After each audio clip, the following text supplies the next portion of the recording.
안녕하십니까. 안녕하십니까. 평양만사 김길선입니다. 백영준입니다. 네. 선생님. 네. 이제 그 어린이들이 요즘 이제 학교 방학할 때거든요. 예.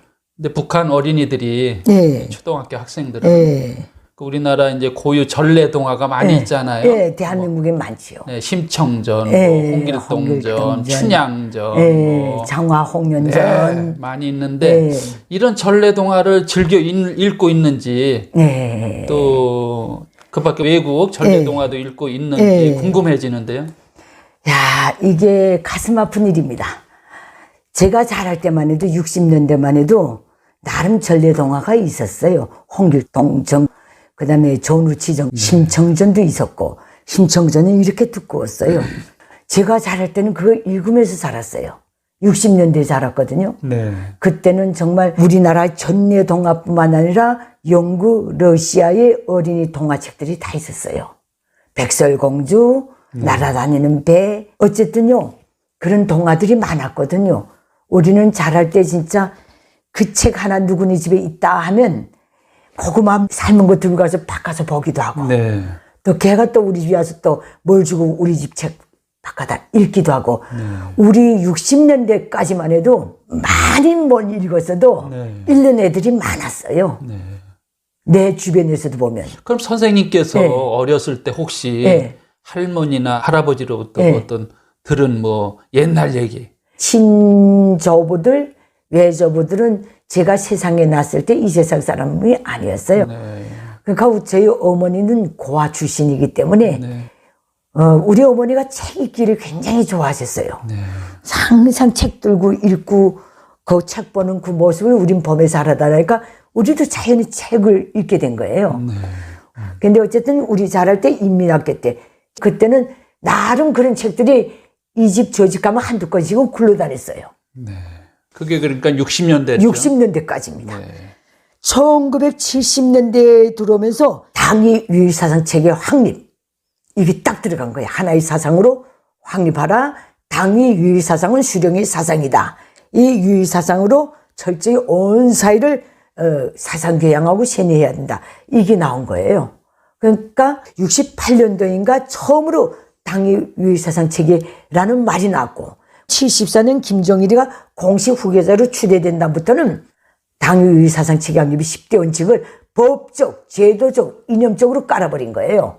벌써 70년대에 들어가니까요, 중앙당 선전선동부가 조직한 출판물 검열 그룹바라는 게 있어가지고 상관오지 어느 집에도 그것들이 다 들어갔어요. 전래동화는 더 말할 것도 없고 심지어 마르크스 서적까지 다 해수해가고 외국 소설들이요 뭐요 몽땅 해수해가서 불살라버렸는지 어쩐지 그 이후부터는 그런 책들이 북한사에서 돌지를 않았어요. 그러다 보니까 그 70년대 이후에 자란 애들은 전래동화라는 말 자체를 몰라요. 그 다음에 뭘로 그 공간을 메웠는가. 김일성이 어린 시절을 전래동화처럼 만들어버린 거예요. 김일성이가 어릴 때 효성을 이렇게 했고 충성은 이렇게 했고 글 공부는 조선 독립 그 붓글씨 쓰는 것부터 배웠고 어릴 때 군사놀이 잘하고 아이 때부터 일제를 몰아내겠다는 열의에 불타다 나니까 그렇게 위대한 수령이 됐다. 이런 식으로 그걸 전래동화화한 거예요. 그걸 또 마지막에는 김일성이 빨치산 때 솔방울로 술탄을 만들어서 일본놈과 싸웠다는 거, 또 무슨 뭐 가랑잎 타고 날아다녔다는 거, 축지법을 썼다는 것. 이게 북한의 저 공산 체제의 전래동화가 돼버린 거예요. 기존의 전래동화는 싹 없앴네요. 그럼. 싹 없애버린 거예요. 싸그리 없애버린 거예요. 그게 이제 봉건사회의 잔재고 혁명성을 마비시키는 아주 구태위원한 독고주의적이고 이런 식으로 싹 없애버린 거예요. 그래도 이 지식, 문학을 향한 사람들이 그 갈망은 정말 끈질긴 것 같아요. 잡초처럼. 그래도 80년대에 또 어째서 보면 그런 책이 몇 년에 한 번씩은 누구든지 어느 집에 가든지 한 권씩은 또 감춰놓고 있는 집이 있긴 있더라고요. 그러니까 북한의 이후에 자라는 애들은 오늘날 탈북한 주역들은 전래동화가 뭔지 몰라요. 그럼 어른들이 그 구전으로 네. 이렇게 아이들한테 들려주는 그런 내용도 없나요? 북한은 너무 사람을 그저 조직 생활에 내밀고 사상세뇌에 내밀고 무슨 운동, 무슨 노력투쟁 이런 데로 그 한시 70년대부터 들볶아 나가지고 퇴근해서 애들 붙들고 대화할 시간도 없었어요. 우린 그렇게 자랐어요. 지금도 같을 거예요. 이제는 먹고 사는 게 바쁘다니까 애들 붙들어 앉혀놓고 옛날처럼 옛말 얘기해주는 그런 광경을 보기가 굉장히 힘들어요. 60년대 북한에 이가 많았거든요. 그때 우리 어머니는 일요일날 되면 햇빛 쫙 내릴 때는 마당에 나 앉아서 내 머리를 무릎에다 놓고 이를 뽑아주면서 옛말을 많이 해줬어요. 네. 그 이후 세대 애들은 부모한테도 그런 시간을 안 준 거예요. 그렇군요. 애들은 아침부터 어떨 땐 부모보다 더 늦게 퇴근해 와요. 학교에서. 공부 끝나고 오는 거예요. 그래서 저녁에 오면 불 달아서 밥 끓여 먹고 나면 11시 막 넘어가는 거예요. 그러면 하루 종일 집 떠나서 학교에서 이리 치우고 저리 치우고 하던 애들은 밥술을 먹으면서 졸아요. 이 70년대 애들은 그렇게 자랐어요. 80년대도 그렇고. 그러니까 애들이 부모를부터 통해서든 책을 통해서든 어느 도서관을 들어가도 전래동화를 접할 수 있는 기회를 완전히 막아버린 거예요. 그게 더 웃기는 건 뭔지 알아요? 북한의 평양에 가면 인민대학습당이라는 게 있어요. 김일성 광장 딱 뒤에. 거기에 이제 인민이 공부를 많이 하라고 수령이 배려를 해가지고 만든 거거든요. 장서가 뭐 몇십만 건이 하며 떠드는데 그 제일 꼭대기층에 가면 출입금지 제한도서 구역이 있어요. 거기에 들어가려면 모든 단에서 거기에 들어가 볼 수 있는 증명서를 떼야 돼요. 당비서가 사인하고 비밀경찰이 사인하고 부서장 사인하고 또 누가 사인하고 사인된 용지 보면 도장이 보증한다는 도장이 4-5개 찍혀야 그거 들고 인민대학습당 가서 그 성원의 출입금지며 제한도서 구역으로 되는 거기를 뚫고 들어갈 수 있어요. 그건 누가 볼 수 있습니까, 그럼? 기자들. 네. 주로 기자들이 글을 많이 쓰니까. 그리고 이러저러한 관련 분야의 사람들이 그 전문 지식 때문에 거기 가는 게 있어요. 거기에 들어가 보니까 옛날에 다 말살됐던 전래동화 집들, 그 다음에 대한민국에서 이렇게 저런 통로로 들어온 그 소년, 소녀 위인전 같은 거 있죠. 시리즈로 쫙 나가는 거. 그것도 다 있더라고요. 거기엔 유관순 열사도 다 있고, 윤동주 시인도 다 있고, 다 있는데, 그거를 제한도서 구역으로 해놨기 때문에 어른도 들어가기 힘든데, 전문직 어른도. 애들이 거기 들어가서 어떻게 봅니까? 평양 애들도 못 들어가거냐, 지방 애들은 더 못 들어가죠. 평양을 만들어 오갈 수 있어야 그래도 거기 들어가 보겠는데, 그렇게 들어가 보는 경우도 연대 보증 5명 이상이 돼야 들어가 본다는 거죠. 연대 보증 5명. 네. 이렇게 시스템을 딱 세워놓은 거예요. 그럼 이제 네. 북한의 또 중고등학생들은 네. 뭐 세계 문학 전집이라든지 네. 또 이런 거 소설, 국내 네. 소설 이런 네. 거 그 접할 저가 시간이 됩니까? 우리가 저 60년대만 해도 북한의 세계 문학 전집이 다 있었어요. 거기에 보면 뭐 메림의 작품들 해가지고 프랑스 문예 분기 시대 작품들, 철가면 뭐 테스, 등에, 레미제라블, 고려 영감, 우제니 그랑디에, 버바리 부인, 동백꽃 아가씨, 몽테 그리스도 백작 같은 게 다 있었어요. 네. 러시아 문학도 많았어요. 고요한 돈, 뭐 전쟁과 평화, 부활이란 책이 이제 까추사 나오는 거 있고, 그다음 뭐 많았어요. 우리 그때 잘할 때 톰소의 모험이랑 다 봤거든요. 네. 미국 소설. 우린 그걸 나름 접하면서 살았어요. 그게 74년을 전후해서 싹 들어갔어요. 세계 문학 전집도 없어졌습니까? 문학 전집이 멀고 아예 출판 건물 검열을 부단히 오늘의 북한에서도 하고 있습니다. 황색 도서들이 들어오는가 해가지고 중국 쪽으로 어떤 도서들이 들어오거나 이런 걸 차단하기 위해서 지금도 하고 있습니다. 북한의 어느 집 가도 그놈의 도서 검열 때문에요. 아무것도 없어요. 김일성 조작선집, 김정일 조작신집, 김정은의 무슨 노작 이런 것만 다 있어요. 그것만 직렬해놔야 하자가 없고 그 검열을 무사히 통과해요. 김일성 족속 추앙하는 소설들, 독성시기니 뭐니 이런 것만이 오늘 남아 있어요. 그러다 나니까 그 후에 80년대 중반쯤 들어갔을 때 김일성이가 어느 외국에 나갔던 외교관들이 들어와서 우리나라 외교관들이 소설책 하나 온전한 거 본 거 없기 때문에 어디 나가서 다른 나라하고 외교할 때 이 문학적으로 딸린다는 보고가 들어간 거예요. 네. 많은 외국의 외교관들은 어느 소설의 한 대목을 쫙 인용하고 자기 발언을 대처하고 이런다는 거예요. 그렇겠죠. 대신하고. 네. 근데 북한 외교관들은 무슨 소리인지 못 알아들은 거예요.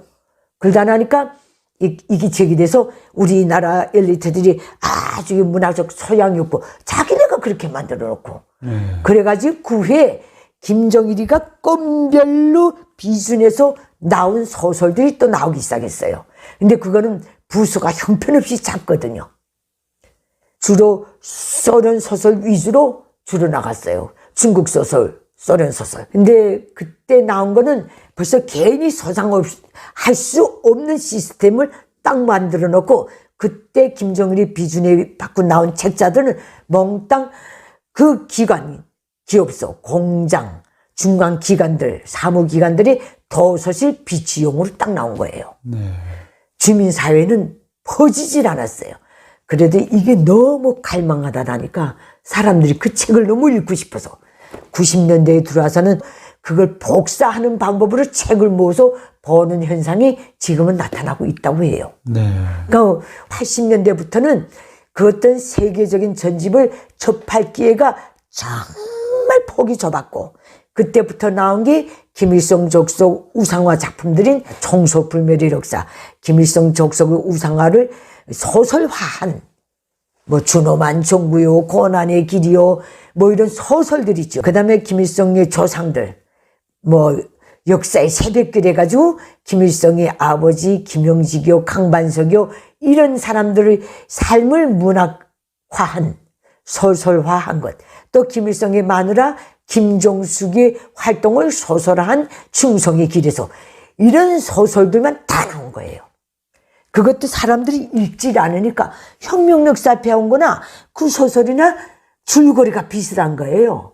혁명역사는 평생 배우는 거니까 잘 안 봐요.